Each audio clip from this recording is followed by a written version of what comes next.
I didn't think I was going to make a video about the anniversary awards.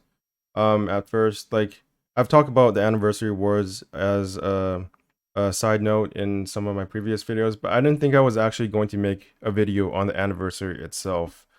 But things have kind of developed in a way that I felt like I need to say something in regards to how the community has reacted. And no, this isn't going to be a video on how childish the Genshin community is. There have been tons of videos about that already. No, this is going to talk about what started all this, and that's Mihoyo. The behavior of Mihoyo in regards to the Genshin community. Because that is at the core what is at the core of the problem.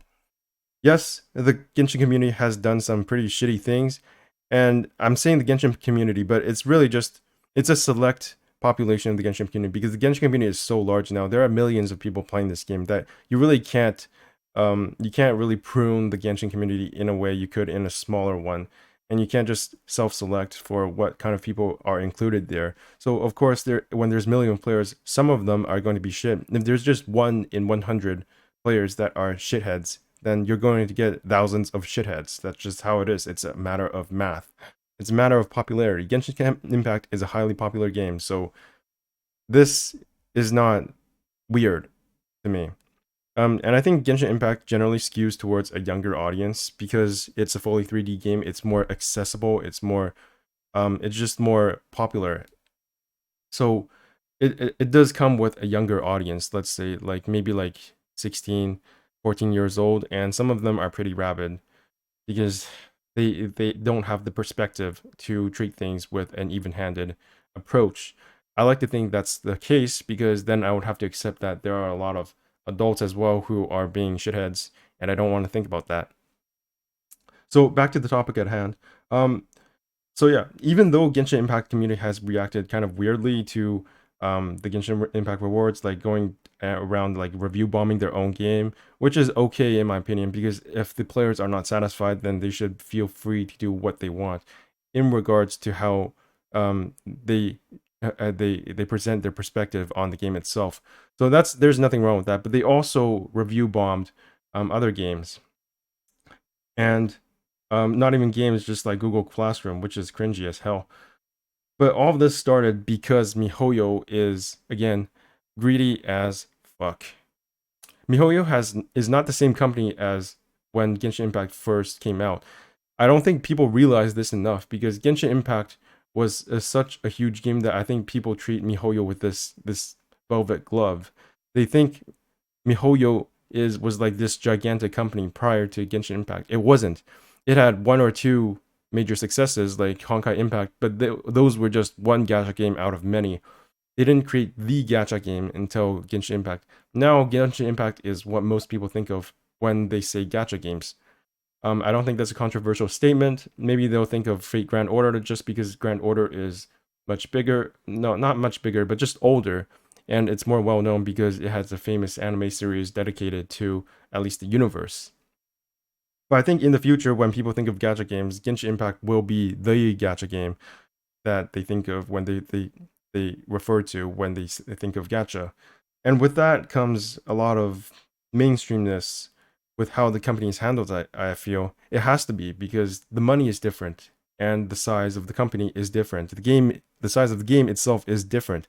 It requires new content every single month, daily events, not daily events, but monthly events, weekly events, and new characters, new content. There has to be more to feed the money making machine.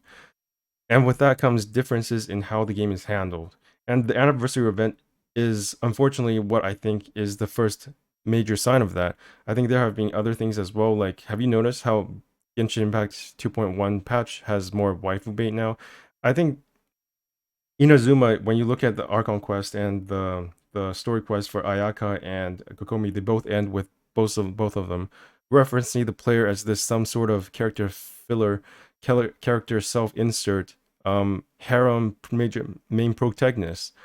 When I first started playing Genshin Impact, I was actually blown away by how relatively even this game was in terms of the balance between male characters and female characters. A lot of other gacha games simply have only female characters, and that was what pushed me away from them. I thought Genshin Impact was different, and it was different. but I'm afraid that in the future they might just add more female waifu bait simply because those sell better. And you can see that reflected in the stories where as previously when you had sexy characters like Beto or Ningguang or Eula, even though they were obviously very pretty, very sexualized characters, I don't think that's controversial. Their stories were actually stories about themselves and not dependent on the character to solve every single problem, like Ayaka's story and Komi's story, where they both end with themselves expressing their possibly romantic attraction to the traveler or you as the character self insert. So that's just one sign of how I think Mihoyo might have changed and how their goals and what they see is possible or what they want from Genshin Impact. And this anniversary award too is just another sign of that, right? You have pitiful rewards, just 10 wishes, one multi-poll, 80,000 mora, which is less than 2 ley lines worth of content of rewards, 8 heroes witches, literally 2 ley lines worth of rewards, 18 mystic enhancements, that's nothing as well. That's like less than, I don't know, like how much is that? Like 30 crystals? And then it was only after the Genshin Impact community freaked out that they gave us more rewards with this 400 Primo Gens per day. People were saying that they might give a double Primo Gem reward on the second day with 800 Primo Gems, but that has turned out not to be the case. The second part of the 4-part reward for the anniversary has come out, and it's just another 400 Primo Gems, which probably means that we'll get 1600 Primo Gems in all. So that's another multi-poll. We're getting 2 multi-polls. And then we also got 2 fragile resins, which is again nothing. That's just 1 level up reward for the battle pass. That's all it is.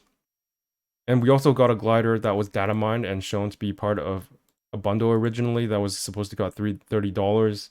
So I guess that's not going to happen anymore. But the bundle did have other rewards, which people were speculating we would get as part of each part of the anniversary reward email. But that turned out not to be the case. So we'll see what happens in the future.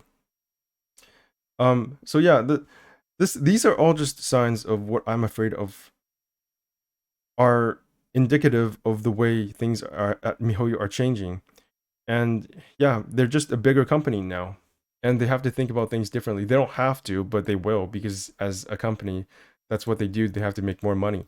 So if they see that Genshin Impact is still super popular, which it is, if you look at the Google Trends for Genshin Impact, it's more popular than some of the most popular games in the world. It's more popular than Final Fantasy XIV Online. It was as popular as Fortnite when it first launched, and almost approached it again as well. And it's several times bigger than Mihoyo's previous game, Honkai Impact Third.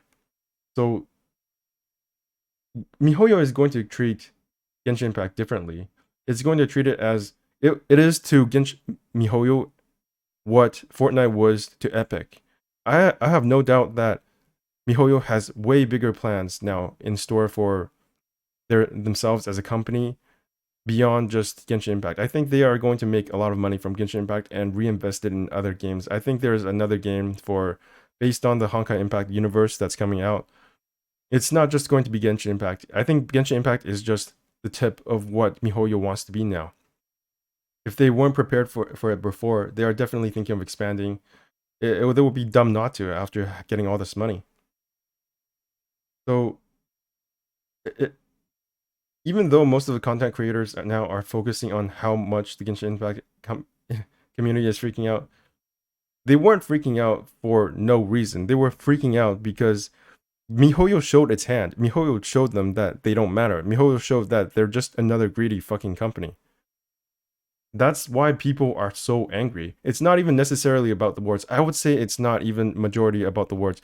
The rewards are just there to show that Mihoyo appreciates the players, that the players are guaranteed a place in the Genshin Impact pantheon of what matters, that they are appreciated, that in this 1 year anniversary, that they were a part of something greater than themselves. But no, it didn't show that. The anniversary awards didn't show that. Mihoyo didn't show that.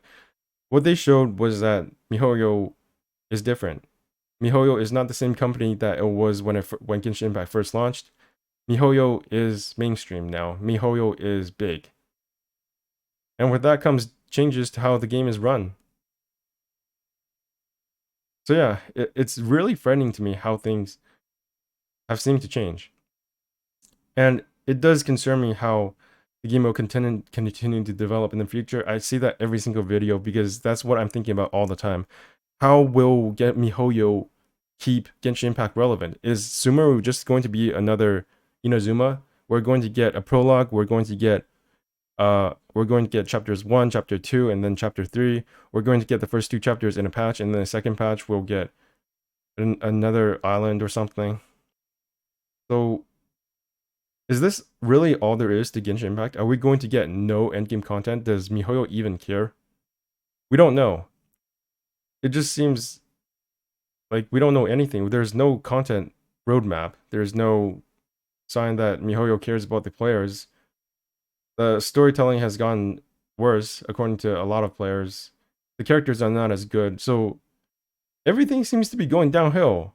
That's frightening, right? It's not just me, right? Am I the only one thinking about this? Yeah, like and subscribe or don't. Who cares? Do all your YouTube bullshit. See ya.